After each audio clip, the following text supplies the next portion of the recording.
Okay, guys, this video is going to be a little bit different because obviously I normally talk about money, business, but I think this video will help a lot of the people who are actually planning to do GP training or in GP training at the moment. And what I'm going to talk to you guys about dealing with uncertainty. If you are planning or are in GP training, I can promise you, you must have felt this. And this can be really hard because I know how hard it is for me when I dealt with it. And the funny part is, nobody actually explains it to you or tells you why this app occurs. In fact, loads of people feel it, but they never share these things with each other. And I think it's so important to discuss it because there's so much you can actually do to actually make yourself a better GP in that sense. So, what exactly is uncertainty? Let me break that down to you. So, uncertainty is that feeling. It's a Monday morning, you're planning to go to clinic. You get up, you feel quite heavy in your chest. Your stomach feels quite tight. Your brain starts thinking, oh, I have a full clinic today. What kind of patients am I going to see? Oh, I'm not really sure about the women's health thing. What if I come across a case that I never dealt with before? And that is what uncertainty is. And in fact, sometimes it can be so daunting. People can feel nausea, they can feel sick. The first question that you need to understand is, why are you feeling this way? You never felt this way before. You used to go work in a hospital, but that was never the case. The reason being because when you're in a hospital, firstly, you're seeing a patient at the extreme end of the illness. So that's why the patient is there. So you're always used to seeing illness once they have developed fully. Secondly, if in the hospital, if a patient has a chest pain, a cough, you can always do an ECG, you can do bloods, you can send it for a chest x-ray. Even after all of that, if you're still not happy and confident, discuss it with your registrar, discuss it with your consultant, basically share all of that responsibility and take it all off your chest. So then it feels okay. That's how you've always been trained to work. Now, you walk into the GP clinic. You are by yourself one to one with the patient. The patient tells you the history, you interpret it. You examine the patient, you give a diagnosis, and then you send the patient home. So, just by nature of changing the role from being a team player to now making the decision itself can be quite daunting. And it happens so quickly that we don't even realize, like, oh my God, like now I'm actually making those decisions by myself. That can be scary for a lot of people. And that can be the first stress that can cause you to feel quite anxious as to why you're feeling this way. Secondly, in the hospital settings, we've always seen diseases in the extremes, as I explained. We've always seen the chest pain, which has become an MI.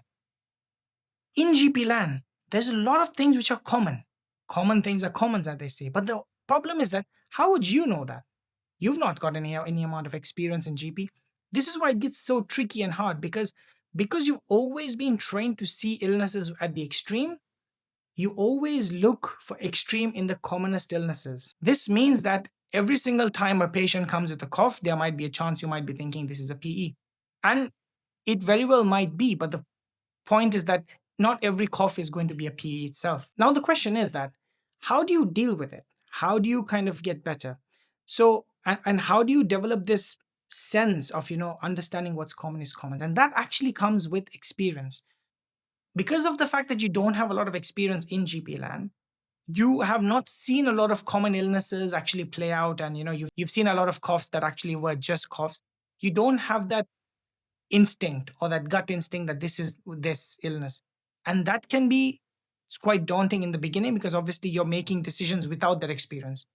So experience basically is where you've seen a patient, you've diagnosed him, sent him home, and you know that nothing has happened. So until you develop that wealth of experience, you're always going to be in this anxious mode. So how do we deal with it? How do we get better? How do we kind of make sure that we're not like crying a river when we go to surgery? Because we do want to improve ourselves, but we also don't want to feel like shit basically when we're kind of going to clinics. So here's a few things that I did that really, really helped me. And I'm hoping that this would really make you guys understand at a very much more deeper level, because that's what you need to do so that you can actually get better at beating this as well. First things first, uncertainty is inevitable. Let me say that again. Uncertainty is inevitable, not just in medicine, even in life. We don't know within the next hour if we are going to be dropping dead or not. We're hoping that 99% we're not going to be okay. 99% we're going to be okay. But there's always this 1% chance. So life is inevitable. So is medicine. So whenever you're diagnosing that chest pain, that cough, 99% of the chance, yes, you might be right that this is just a chest infection. But this is always that 1% chance that this can be an MI, this can be a dissection. And that's why you rely on your physical examinations and history. But then how do you kind of take it off your chest like you did in the hospital and share it with the team? Here, your team is your patient. So you tell the patient, look, I've examined you. Your history sounds like you're having a chest pain, I keep saying chest pain. Your history sounds like you're having a cough. You have some crackles. I'll give you some antibiotics. However, if symptoms does not improve, if you have X, Y, and Z, I want you to come and see me because something has changed. So you give it back and hand it over to the patient. And that way the patient is also aware that if things change, they need to come back. Secondly, you have never seen an illness at the beginning stages. So if I were to draw a graph, you've always seen an illness at the extreme end, which is at the hospital when a chest pain has become a full-blown MI, and then you've caught it. When you're and you don't know at this early stages where illness is just forming, is it actually just a musculoskeletal chest pain or is it an MI? We don't know that. Patient does not know that. So at that time, what you rely on is the safety netting. And that's why in GP land, they say that time can be sometimes working like medicine. Like time works like medicine because sometimes the time will say either the patient's going to get well, which means it was really a musculoskeletal pain, or it becomes so unwell that it's going to be an MI. That's why you rely on the symptoms and you give the patient the safety netting.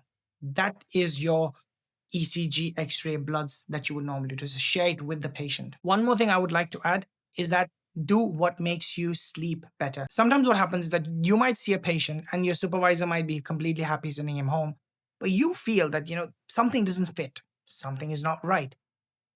Now, your supervisor is coming from a place of experience where he has dealt with tons of things and he is comfortable with it. So his spidey sense have become sharpened. Your spidey sense are still in the baby stages. So they might actually fire too quickly, they might misfire, but they're still firing, which might be that you actually might be right as well. And there's been cases where my supervisor was like, yeah, patient's fine. I've sent them to the hospital and obviously something else came out of it. Was he wrong? Was I wrong? No, because he went for the approach of safety netting the patient, which is also right. But I went on the approach of early knee-jerk reaction. Sometimes I am wrong as well, even when I send the patient to the hospital. But the question or the answer over here is that if something kind of tickles your gut and say look, I don't think he should be going home. I think he needs to go to the hospital. Send him in. You very well might be wrong. And if you're wrong, yes, it's a wasted trip. It's a bit of a hassle for the patient, yes. But if you're right, then you've actually saved that patient's life. Probably, you've diagnosed something a little bit early. But the most important thing out of all of this, whether you're right or wrong, is that you've got to do something that makes you sleep better.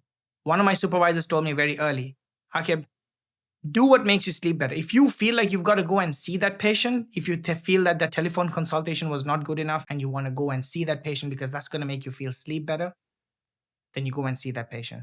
So in the early stages, if something doesn't fit right and if you feel like you have to go and see them or do something, just go and do them. You might spend 20, 30 minutes, maybe an hour extra, but you'll actually not carry any burden. And over time, when you kind of understand these things, when you build that wealth of knowledge, when you build that experience, your spidey sense starts becoming a lot more sharpened. You start to understand common things. You kind of starts recognizing patterns. And that's how you start becoming a GP and you start understanding this. Basically, the GP sense or the spidey sense becomes a lot more alert. One last thing, even if you do all of these things, do you think that you're going to stop feeling anxious? The fact that, all of these feelings are going to go away? Absolutely not. The game of the uncertainty is the fact that you're never going to be sure what's going to happen next, but you're going to be able to sit well with it. You will begin to accept that, life is uncertain. I can't be 100% sure, but I think I can sit with this. You become comfortable at holding risk. So does this mean that if you're anxious right now, you will not be anxious anymore further? Like from now on, all the anxiety is going to go away? Absolutely not. For me, I felt that GP is the only specialty which was like a mirror reflection of who I am. It literally showed me who I was as a person. And then it really pushed me to work on myself. I had to really look deep as to why am I feeling anxious? Why does this case make me feel anxious? What is the thing that over there that I made that decision and over in this case I made this decision? Why am I comfortable with that and not comfortable with this? And a lot of self-development had to happen for me to understand that. Eventually, you'll find out that this job at the end of the day is too much, it's causing you a lot of anxiety, and maybe this is not for you. And that's fine. Life is too short. You should always do what you like. And I'm also a big believer in that. So you should always kind of work on things that make you happy. Otherwise, for other people who can control it, you'll at least get really good at understanding the reason as to why you feel that. And then you actually become really good with it. And hopefully you'll become a good GP. And I think we all need good GPs in the future. I really hope that this video made a difference. The reason I made this video, I really wanted to make this video because I wanted to make a difference. I wanted to give it out to the world, to that next person who comes in and he's feeling the same things that I'm feeling today. And he's like, this guy gets it. He understands me. I'm going through exactly what he went through. And at least now he's given me something to fight with and kind of get some ammo ready. If you really got some value out of it, comment and let me know what was the value that you got out from it. I'm an IMG doctor currently living and working in the UK, and I share a lot of my videos about life, money, and medicine in the UK. And if that is something that you resonate with, please consider subscribing. I'll see you guys in the next video. Take it easy. Peace.